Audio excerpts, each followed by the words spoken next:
Buenas noches, amigos de todo el país. Con ustedes nosotros a las 8. Juan Taveras Hernández, Juan TH, Johnny Rodríguez. Queremos invitarlos cordialmente a que nos acompañen en esta entrevista que vamos a sostener con una autoridad de la economía en la República Dominicana, el doctor Antonio Siriaco Cruz, decano de la Facultad de Ciencias Económicas de la Universidad Autónoma de Santo Domingo. Señor TH.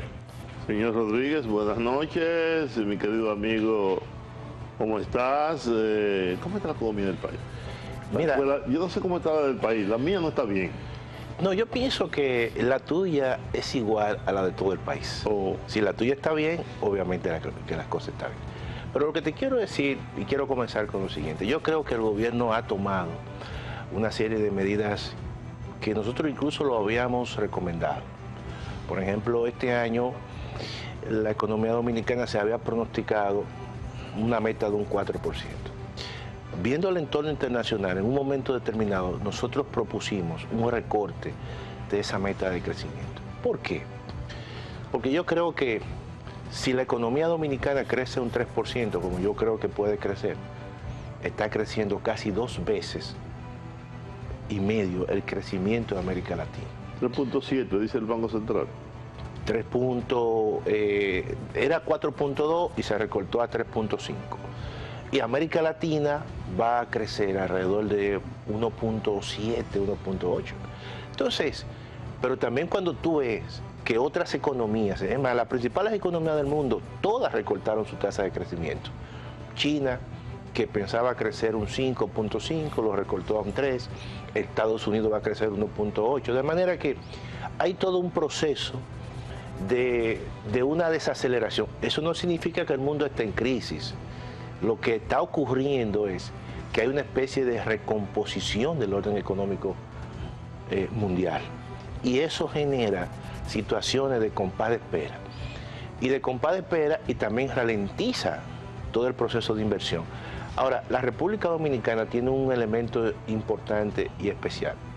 Es que dentro de ese contexto, por ejemplo, en América Latina, tú encuentras que en Ecuador hay problemas, en Perú hay problemas, en Argentina hay dificultades, los niveles de inflación un 100%. Y va a otros países, Nicaragua, y sin embargo la República Dominicana, dentro de ese concierto de países latinoamericanos y caribeños, pienso que vive una tranquilidad y una paz importante. Ahora, eso hay un elemento, doctor, se traduce en inversión. Hay un elemento, yo de economía sé poco o nada. Sin embargo, el crecimiento económico no siempre se expresa en un crecimiento de la riqueza de un pueblo. Lo que ocurre muchas veces es que hay grupos que acumulan mayor nivel de riqueza, pero que no hay una distribución adecuada de la riqueza para garantizar que le llegue ese crecimiento a toda la población. Claro. Los ricos son más ricos, pero los pobres siguen siendo pobres o más pobres incluso. Claro. Y ese es un elemento que usted tiene que tomar en cuenta, porque no solamente la riqueza no solamente el crecimiento por el crecimiento tiene que expresarse en cambiar el estilo de vida, la forma de vida de la gente. Mira, Juan, yo creo que en el país se ha hecho un esfuerzo importante, y incluso desde hasta gobiernos anteriores, y estamos hablando de varios gobiernos. Aquí los niveles de pobreza han venido disminuyendo con el paso del tiempo. Y por ejemplo, los estudios de pobreza que se han hecho, incluso post pandemia, indica que ya hay una reducción importante de la tasa de pobreza con respecto a la que se midió con la pandemia. Y te digo eso porque a pesar de que la economía puedan haber críticas al crecimiento, de que el crecimiento no es desarrollo, y es cierto, pero el crecimiento se traduce en una mejora de redistribución del ingreso cuando tú tienes políticas públicas que están dirigidas, vamos a decir, a los grupos más vulnerables. Y te digo eso porque, por ejemplo, los estudios que nosotros en la misma universidad hemos hecho y que en muchos casos también llevamos a funcionarios públicos para que se ausculten, para que se pongan y debatan en la academia. Y los estudios internacionales indican que ha habido un proceso importante. Por ejemplo, el último dato que dio el Programa de las Naciones Unidas para el Desarrollo indica que la pobreza multidimensional en la República Dominicana ha disminuido. ¿Qué es la pobreza multidimensional? No solamente es aquella que depende del ingreso, de que si yo tengo más ingresos, recibo más ingresos que tú, sino aquella que se expresa en determinado tipo de servicios que yo creo que han mejorado para la población dominicana. Por ejemplo, el desayuno escolar prácticamente es responsable de más de 2 millones de dominicanos, de jóvenes, de niños que van a la... Y cuando esos jóvenes tú le das los útiles escolares, tú le das el desayuno, tú le das la comida, eso tiene un impacto importante. Ahora el transporte. Y el transporte escolar, eso tiene un impacto importante. Oye bien, y eso reduce, no solamente le quita,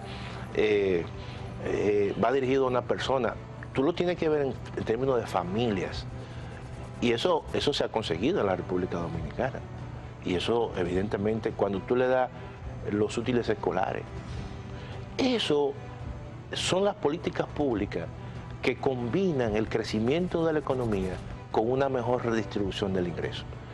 Y déjame decirte lo siguiente, cuando tú calculas dentro de las limitaciones, por ejemplo, que ha habido, porque ha habido limitaciones, no es lo mismo, y yo siempre se lo digo, y eso lo he planteado en congresos con académicos, no es lo mismo tú tener un contexto donde hay o hubo quizás la crisis más profunda como fue la crisis del COVID, pero también el hecho de que hay un contexto todavía de una guerra que no ha concluido.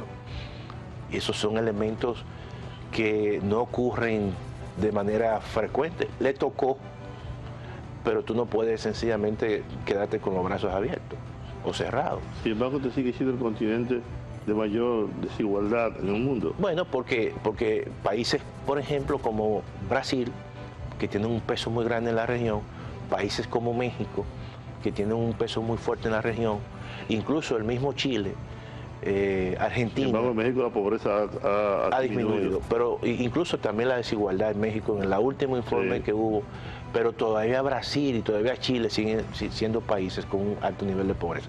Pero déjame concluirte esta idea, Georgie y Juan, y es el hecho de que cuando tú concentras las políticas públicas en programas sociales de alto nivel de rentabilidad social, entonces tú puedes combinar un crecimiento de la economía con una mejor redistribución del ingreso. La preocupación de mucha gente, de economistas, especialistas en la materia, es el tema del endeudamiento. ¿Cuál es su opinión al respecto? Tú sabes que hay diferentes formas de tú medir el endeudamiento. Por ejemplo, la forma más frecuente es cuando tú mides la deuda que tú tienes en dólares con respecto a la riqueza, que es el Producto Interno Bruto. Si tu Producto Interno Bruto crece más rápido que la cantidad de préstamos y dinero que tú tomas prestado, entonces ese coeficiente disminuye. Eso ha ocurrido.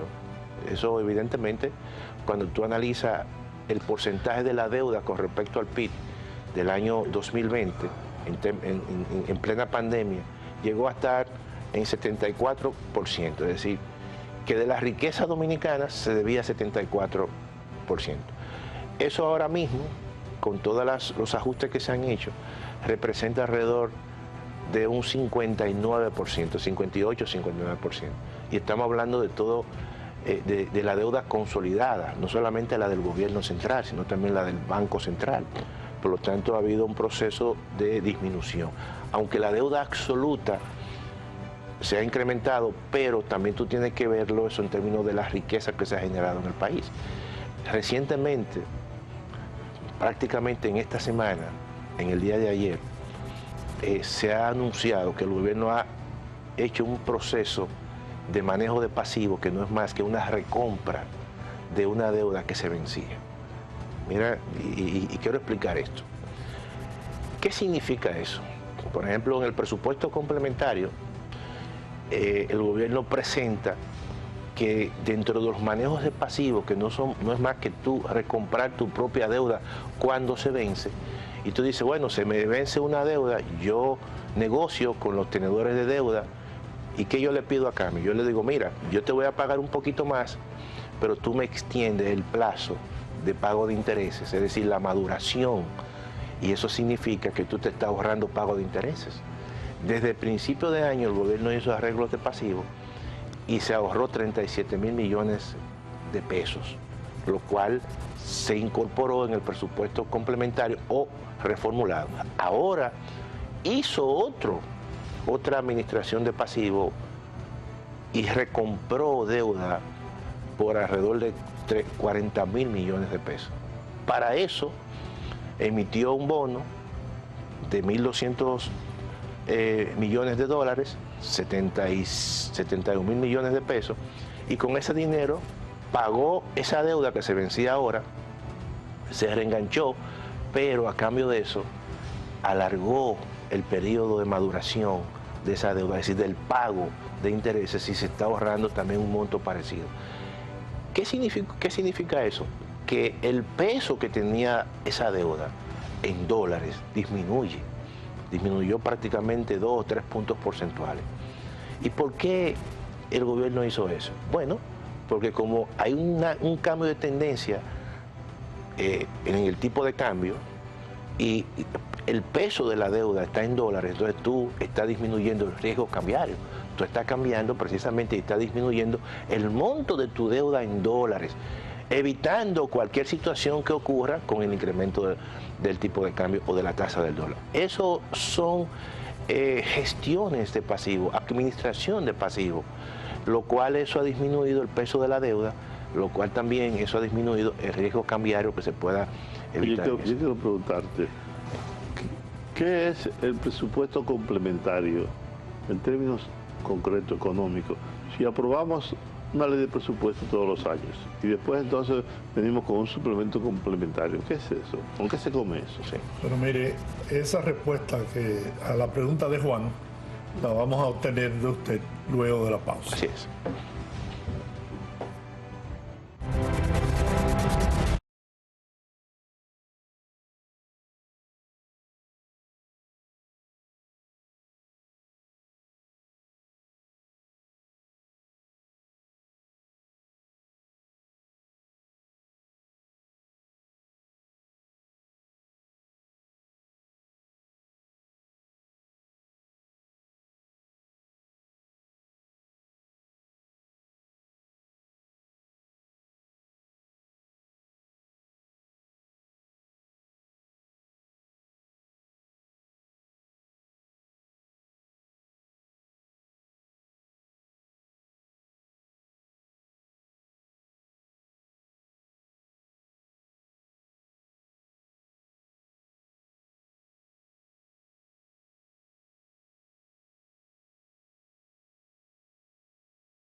el presupuesto complementario?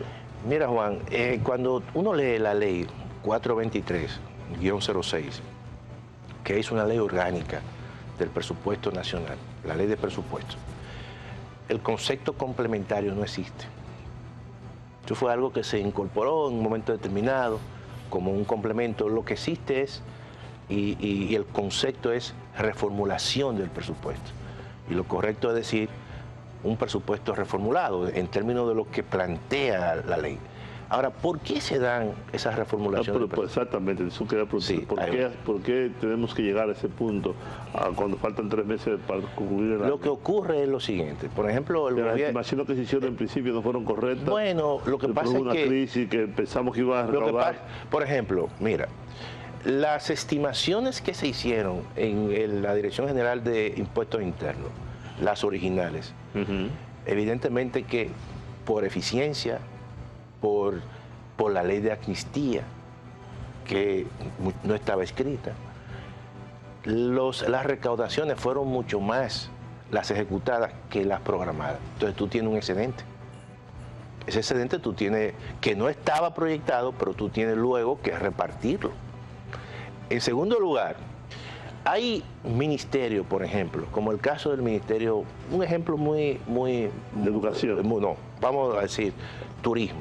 Turismo ha sido uno de los ministerios, por la característica misma del turismo, que básicamente el sector privado ya maneja eso, las ejecuciones han sido muy bajas.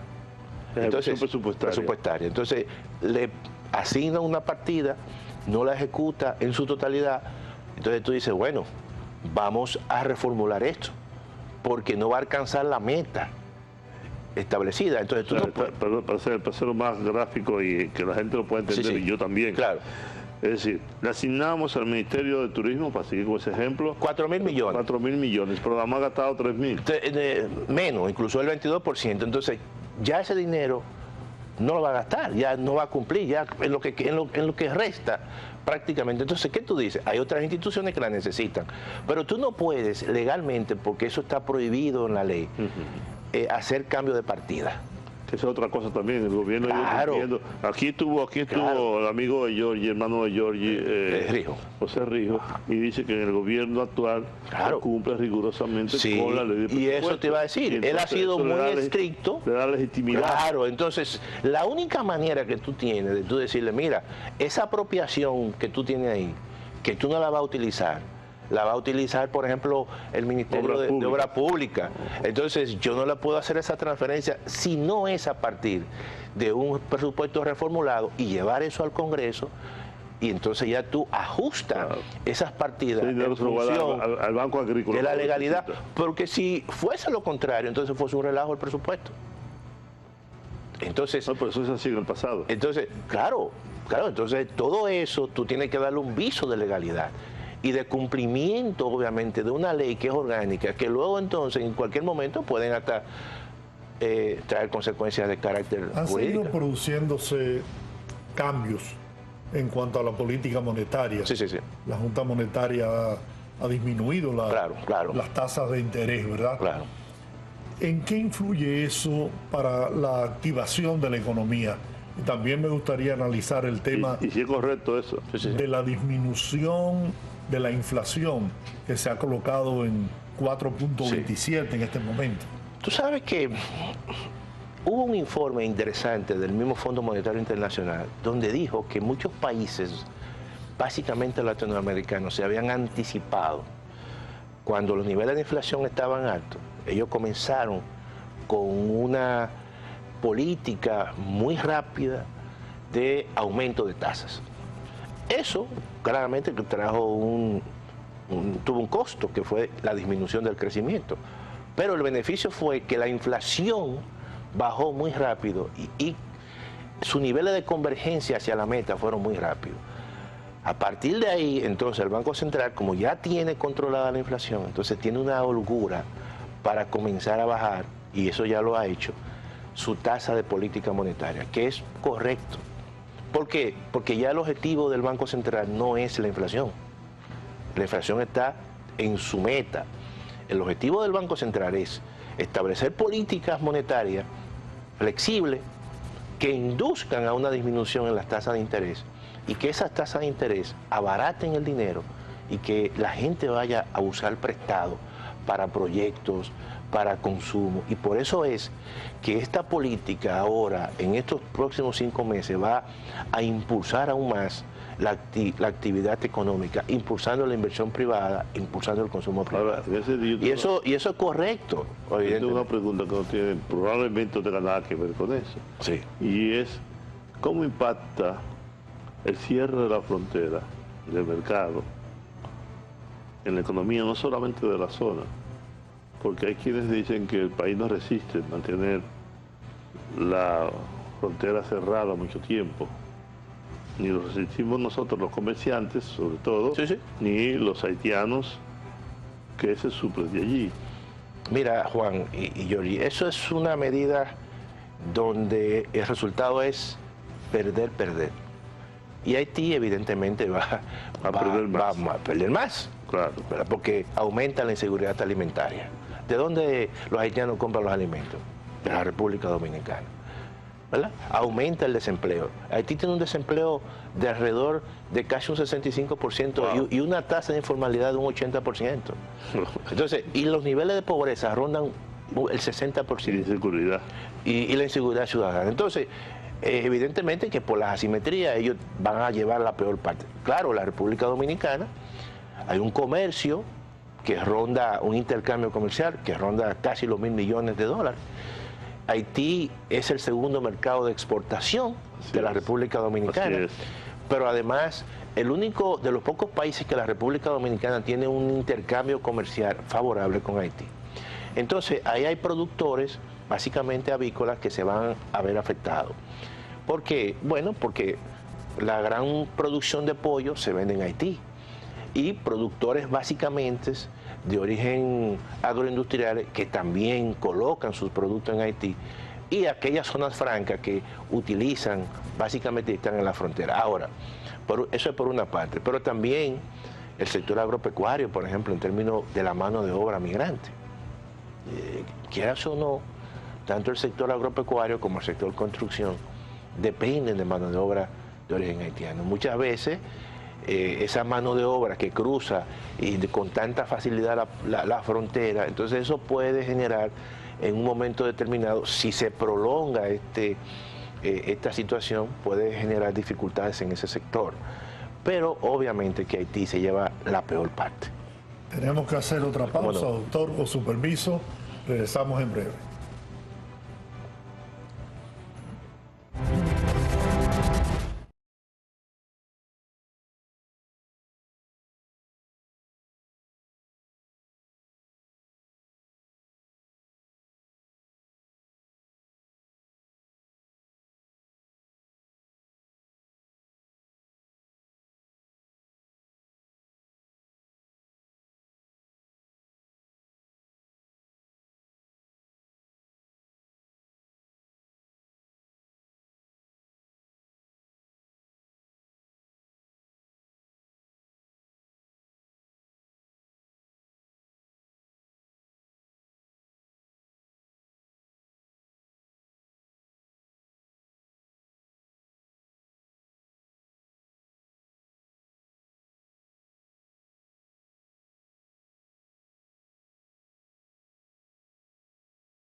Conversamos con el doctor Antonio Siriaco Cruz, economista, decano de la Facultad de Ciencias Económicas y Sociales de la UAS.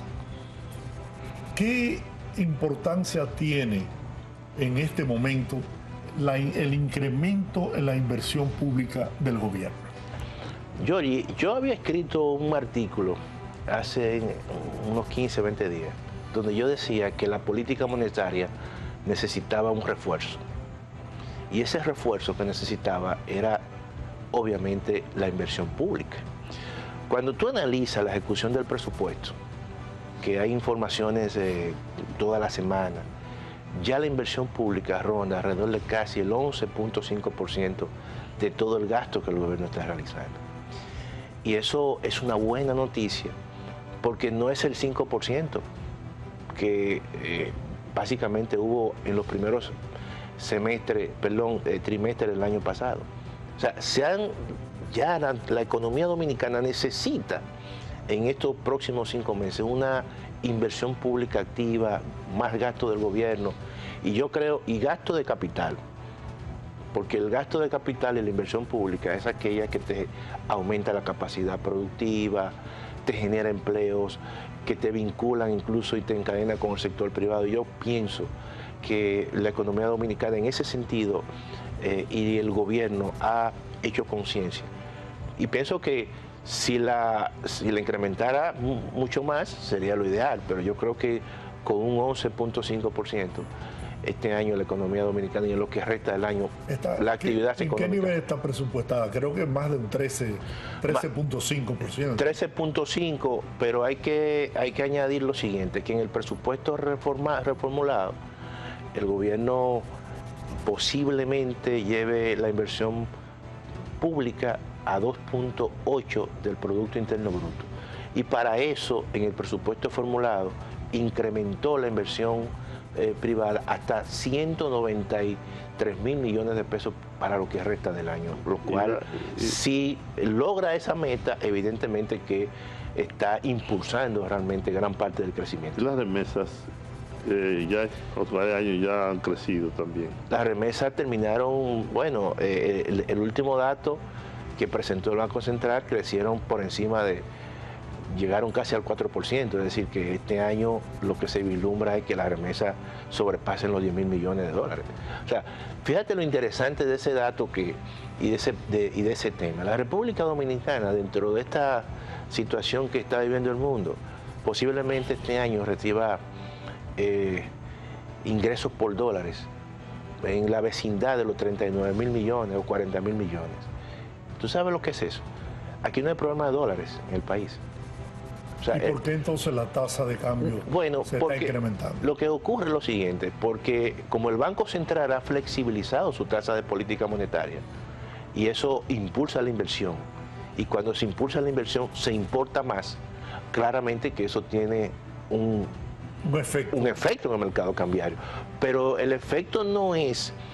Fíjate que el mercado cambiario se ha venido deslizando poco a poco, pero eso no ha generado una crisis, porque te genera crisis cuando las expectativas que tienen los importadores, lo que utilizan gran parte de esos recursos, si sus expectativas es que aquí hay escasez de dólares, el tipo del dólar tuviese por encima del 60 por 1, pero esa no es la expectativa ni es la realidad. Los bancos están llenos de dólares. El Banco Central tiene, aunque ha disminuido su reserva, pero tiene más de 12.000, 13.000 millones de dólares. ¿El Banco Central tú crees que ha manejado bien la política monetaria? Yo creo que el Banco Central ha jugado su papel y eso hay que reconocerlo. En el sentido siguiente, los bancos centrales tienen todo un gran propósito, Juan y Giorgi, es mantener la inflación en su meta. Y a partir de ahí entonces dice, la otra gran meta del banco es tener una meta de crecimiento o apoyar la meta de crecimiento del gobierno. Y para tú apoyar la meta de crecimiento del gobierno, tú tienes que abaratar el coste del dinero, de tal forma que el crédito sea un mecanismo importante para que el sector privado y básicamente la economía privada pueda motorizarse. Déjame decirte que dentro de ese contexto que ha habido, en el último informe del Banco Central, el crédito al sector privado se incrementó en un 17%. Y eso es una buena noticia en el sentido de que en esta segunda mitad y en lo que resta del año, todo el objetivo, tanto de la política monetaria como de la política fiscal, es que la economía alcance una meta de crecimiento de un 3 o 3.5%. Y eso es correcto. Sí, correcto. Porque pues. si tú creces, tú generas empleo. Si tú generas empleo, tú mejoras el salario de la gente, porque no es lo mismo una persona que esté desempleado, que no reciba ningún salario, que otro que esté trabajando. ¿La UAS cómo está? La UAS está bien. Está bien. La UAS está, como decimos nosotros en la UAS, en un proceso de rediseño curricular. Estamos ¿La transformando. UAS sigue siendo una universidad importante en el país o no? ¿O ya No. la UAS? La UAS, oye bien, ahora mismo la UAS se ha expandido. En esta semana, el presidente de la República va a inaugurar el centro de Monteplata. Monteplata. Sí, pero está bien, pero yo veo todo eso. Ahora, perdóname, Antonio, yo te pregunto, pero cada vez que el presidente inaugura una extensión nueva, eso aumenta los costos. Claro. También hay que aumentar el presupuesto, Sí. porque de otro modo es un fracaso. Ok, vamos a hacer 5, 6 extensiones de la UAS, pero con el mismo dinero no es posible que funcione adecuadamente. No, el presupuesto. Hay que rediseñar todo. Pero el presupuesto de la UAS se ha mejorado. Incluso a mí me consta, yo como servidor de la UAS y decano de la Facultad de Ciencias Económicas y Sociales, en los momentos que el señor rector, el maestro Trudy Beltrán, le ha tocado las puertas, señor presidente de la República, le ha respondido apoyando. No puede ser así. Está No bien. puede ser que cada vez que el rector tenga que ir cada cierto tiempo, cada 3 meses. Pero tú sabes, Presidente, necesito dinero. tú sabes que lo que ocurre, que, mira, este es un país muy sui generis. Muchas veces tú planificas, nosotros planificamos, hay una dirección general de planificación, pero cuando un presidente de la República, y eso ha pasado con todo, por ejemplo, va a Monteplata y la población te dice que pongan una UAS ahí. Ujú. Eso es una presión. Sí, claro.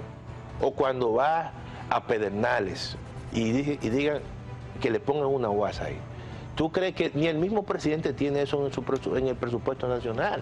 Entonces son presiones políticas que muchas veces los presidentes dicen, bueno, pónganse. Y con lo que tenemos nosotros, nos rascamos las uñas y después entonces cuando venga el presupuesto, ya la formulación le ponen esos proyectos. Bueno, pero una realidad que es del día a día. Es obvio que el presidente le está prestando mucha atención a la educación. Sí, sí, sí. Con el ITLA se está expandiendo muchísimo. El Infotec también. Con Infotec ni se diga. Y el presidente ha entendido, por suerte, que las carreras técnicas vocacionales juegan un papel muy importante en el desarrollo de un país. Pero mira, hay algo muy importante que yo creo que se está combinando. Y te lo digo porque yo estoy muy de lleno en eso, en la parte de educación. Por ejemplo, donde se pone una UAS, se pone un ITLA y se pone un Infotec. Las tres opciones. Mira qué bien. Claro, yo digo ahora. ¿Tú estás entendiendo? Entonces, el que no estudia puedo quiero. Claro. Eso se hizo en un local del Intran, que estaba vacío en Villamella, ahí en el metro de Villamella. Ajá. Estaba vacío, bueno. Y eso, bueno, pero vamos a poner una parte educativa. Se le dio una planta a la UAS, se le dio una planta a Infotec y se le dio una planta al ITLA. Entonces, todo el que está en esa zona o hace una carrera técnica o luego sigue la carrera universitaria. Pero tiene las tres opciones. Sí, claro. Y donde quiera, incluso en Villa Altagracia, Oye, el costo es cada vez claro, menor, hay un porque hay muchas proyecto becas. en ese sentido. Se van a instalar en la antigua instalaciones de la fábrica de papel, se le va a ceder eso a esas tres instituciones y van a poner ahí el ITLA, Infotec y la UAS. Qué bien. Entonces yo creo que eso es algo importante e interesante. Mire, hay la proyección, según hemos visto en los medios, de que el barril de petróleo pueda superar la barrera de los $100 el barril. ¿Cómo podría eso afectar la economía dominicana? Tú sabes que el precio del petróleo siempre es un precio importante y vital para la economía dominicana. Nosotros somos importadores netos de petróleo. Aquí se importan alrededor de más de 10 millones de barriles solamente de gasolina y petróleo. Entonces eso al año. Y eso es un impacto importante. Cuando los precios del petróleo suben, el gobierno tiene que buscar más recursos para importar y eso también afecta el tipo de cambio. Hace que el tipo de cambio suba, porque las compras y las importaciones se incrementan. No, además de eso, incrementar los subsidios. Entonces, también. eso trae como consecuencia que el gobierno dice, déjame congelar el precio de los combustibles, pero al final, ¿quién está pagando esa deuda? Es el gobierno. El gobierno le está diciendo a los distribuidores, no me suba el precio, acumúlame eso ahí, entonces eso es como un subsidio que el gobierno le está dando a los que consumen combustible. Y eso afecta a las finanzas públicas, porque muchas veces esos recursos no están presupuestados. Entonces, esas son de las distorsiones que generalmente crean el precio del petróleo cuando sube. Perdóname, pero la política de subsidio del gobierno ha garantizado la estabilidad política y social en la República Dominicana. Mira, nosotros... Porque sin eso... Cuando la inflación estaba, ahí llegó a su punto más alto, al 9.64, el gobierno comenzó una política de subsidio, congelamiento de los precios de la gasolina, subsidio a los fertilizantes. ¿Tú sabes cuánto hubiese sido la inflación si eso no hubiese ocurrido? Hubiese llegado casi a un 20%. De manera que eso fue una política correcta. No solamente lo hizo la República Dominicana, lo hizo Estados Unidos, lo hizo Europa, todo el mundo hizo eso. En 60 segundos, Sí. ¿Cómo evaluaría usted la gestión del gobierno en el aspecto económico? Si tuviera que ponerle una calificación del 1 al 10. Yo como profesor, y ya lo he hecho, le doy 8.5. Sí, pero está bien, pasó con buenas notas. Pasó con ¿Verdad? 85. Claro. Porque hay que tomar en consideración, evidentemente, todo un entorno, ¿verdad?, que te rompe y te desvía muchas veces planes que tú originalmente tenías, pero que tú no sabías que venía una guerra, ni sabías tampoco que venía una pandemia. O un ciclón. O un ciclón. Eso es así. Doctor Antonio Siriaco Cruz, como siempre, un grato placer conversar con usted, Maestro. maestro de maestros. ¿Eh? Yo copio de ustedes porque ustedes sí son maestros. Oh, eso era bombo mutuo. Así es. Bien, amigos, vamos a la pausa, regresamos en breve.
al maestro, al decano de la Facultad de Ciencias Económicas y Sociales, justamente hace unos minutos apenas.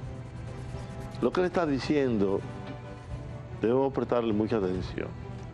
Cómo el gobierno ha sido cauto, inteligente en el manejo de la economía del país, para que no se produzca una situación inflacionaria que no podamos controlar y que le genere al país situaciones convulsas, pobladas, movilizaciones, la Plaza de la Bandera, aquí o allá.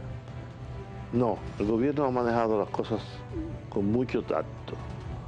La inversión del gobierno, y ya lo decíamos nosotros recientemente, en un comentario que hizo nuestro amigo de Santiago, el colega periodista Esteban Rosario, ha invertido en subsidio más de 56.000 millones de pesos en los más pobres, en los sectores más carenciados, contrario a lo que está hoy diciendo Leonel Fernández, de que este es un gobierno de ricos. Si fuese así, si no, de no haber sido por esa política que el gobierno puso en ejecución, como bien lo decía el profesor Antonio Siriaco Cruz, la inflación hubiera sobrepasado los 2 dígitos, nos estuviéramos comiendo unos con otros. Pero el gobierno subsidió el arroz, subsidió fertilizantes, subsidió la agricultura en sentido general y duplicó la tarjeta Supérate, la otra, los planes sociales que fueron todos dirigidos precisamente a los pobres.